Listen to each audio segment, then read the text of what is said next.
এরা সেনাপ্রধানকে বলে সৌর, এরা রাষ্ট্রপতি বলে কুত্তার।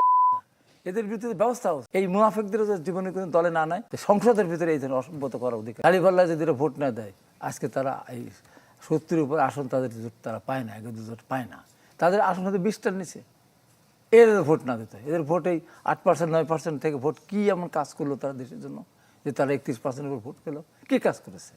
না স্বাধীনতা যুদ্ধে তারা অবদান রেখেছে, না কোনো কাজ, কোনো এদের আন্দোলন সংগ্রাম, রাজপথে গণতন্ত্র, তেলের দাম বৃদ্ধি, গ্যাসের দাম বৃদ্ধি, বিদ্যুৎ লোডশেডিং বিরুদ্ধে একটা আন্দোলন, একটা মিছিলে গিয়ে এই 15.5 বছর একজন লোক তার মারা যায়নি। তাদের লোক মারা গেছে 13 সালে শুদ্ধ অপরাধের দায়ে, যাদের রায় হয়েছিল ফাঁসির দণ্ড এবং যাবজ্জীবন, সেই আন্দোলন করতে তারা মারা গেছে। এই 15.5 বছরের আন্দোলন তাদেরকে মারা যায়। আমাদের বিএনপির শত শত মানুষ মারা গিয়েছে রাজপথে, নারায়ণগঞ্জে, মুন্সিগঞ্জ, বিভিন্ন। আমি নিজেও কয়েকবার আহত হয়েছে আন্দোলন করতে গিয়ে।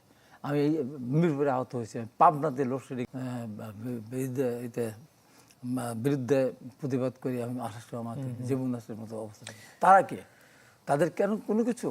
এখন দেখেন এই যে তারা যে কাজটা করলো প্রথম দিনে কি দেখাচ্ছে, এবং তারা তো শপথ ভঙ্গ করেছে, তারা রাষ্ট্রপতিকে মানে না।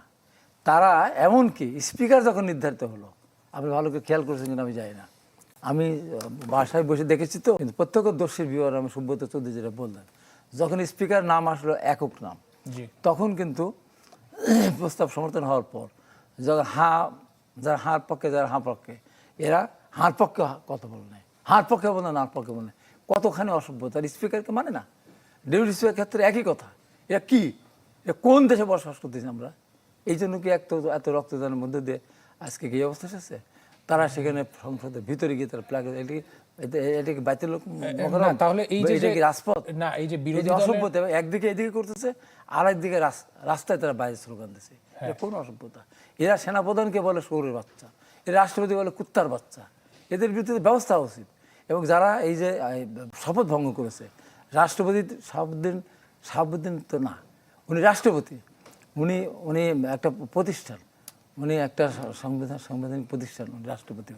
ওনার বিরুদ্ধে আপনি বলেন, বাইরে বলেন, আপনি সংসদের ভিতরে গিয়ে আপনি কথা বলতে পারেন না। এই জন্য ওদের সংসদ সদস্য স্থগিত হয়ে যাওয়া উচিত। আমি মনে করি এদের বিরুদ্ধে ব্যবস্থা নেওয়া উচিত। আমি আমাদের দেশের প্রধানমন্ত্রীকে বলবো, দলের চেয়ারম্যানকে বলবো, এই যে দায়ী হলো 2টা গোষ্ঠী।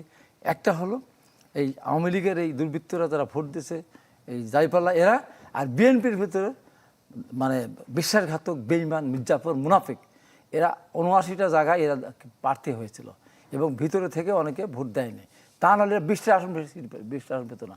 আমার আসলে আমি 50,000 ভোটে জিতে আসতাম, হাসান তাবির তুমি 50,000 ভোটের ব্যবধানে জিতে আসতাম। এই মুনাফিকদের জীবনে কোনো দলে না নেয়, জিতুক আর হারুক, আর এদের বিরুদ্ধে চূড়ান্ত সিদ্ধান্ত দলকে নিতে হবে, প্রধানমন্ত্রী নিতে হবে। উনি যেভাবে এগিয়ে যাচ্ছেন, দেশে এগিয়ে যান, জনগণ পক্ষে থাকবে। জনগণ এদের এই সমস্ত অসভ্যতা দেখার মধ্য দিয়ে আজকে এদেরকে জীবনের মধ্যে পরিত্যাগ করেছে। ভবিষ্যৎ জীবনে কোনদিন এই বাংলাদেশে 68 আসনটা দূরের কথা, এই বাংলাদেশে তাদেরকে মানুষ রাজনীতি করতে দিবে কিনা সেই